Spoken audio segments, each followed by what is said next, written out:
ഇന്ന് രാവിലെ കീമിൻ്റെ trial allotment വന്നു. അപ്പോൾ കമ്പ്യൂട്ടർ സയൻസും അലൈഡ് ബ്രാഞ്ചസും അപ്ലൈ ചെയ്തിട്ട് വെയിറ്റ് ചെയ്തിരുന്ന കുട്ടികൾക്ക് ചെറുതായിട്ടൊരു ട്രെൻഡ് അറിയാം. ഫസ്റ്റ് അലോട്ട്മെൻറ്റ് എന്തായാലും വരുമ്പോൾ നമുക്ക് കുറേ കൂടെ ക്ലിയർ ആവുന്നിരുന്നാലും ട്രെൻഡ് നോക്കുകയാണെന്നുണ്ടെങ്കിൽ ഏറെക്കുറെ നമ്മൾ വിചാരിച്ച പോലെ തന്നെ CET-യുടെ ലാസ്റ്റ് റാങ്ക് പോയിരിക്കുന്നത് 377 പിന്നെ തൃശ്ശൂർ 722, മോഡലിൽ മെറിറ്റ് ലോ ഫീ 1100, TKM-ൽ 1269, അങ്ങനെ MA കോളേജ് NSS, പിന്നെ കണ്ണൂർ ഗവൺമെൻറ് കോളേജ് കണ്ണൂർ, പിന്നെ മോഡലിൽ മെറിറ്റ് ഫുൾ ഫീ കമ്പ്യൂട്ടർ സയൻസ്, പിന്നെ SCT തിരുവനന്തപുരം 2000, പിന്നെ മോഡലിൽ CSBS മെറിറ്റ് ലോ ഫീ 3300, പിന്നെ MA കോളേജിലെ computer science and data science അതൊരു ബ്രാഞ്ച്, പിന്നെ RET-ലെ കമ്പ്യൂട്ടർ സയൻസ്, അങ്ങനെ ഓർഡറിലാണ് പോയിരിക്കുന്നത്. ഇപ്പോൾ മോഡലിൽ CSBS മെറിറ്റ് ഫുൾ ഫീ 5000 ചില്ലാനാണ് പോയിരിക്കുന്നത്.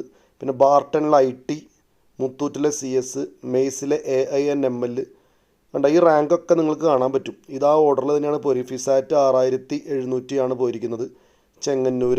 പിന്നെ വന്നിട്ട് നമ്മുടെ Rajagiri artificial intelligence data science, Kozhikode government college computer science and design, Palakkad Sreekrishnapuram IT branch Christ core computer science 8000, LBS college for women Poojappura അതും 9000, മുത്തൂറ്റ് ANDS 10000, പിന്നെ നമ്മുടെ രാജഗിരിയിൽ IT അതും 10000 ചില്ലാൻ.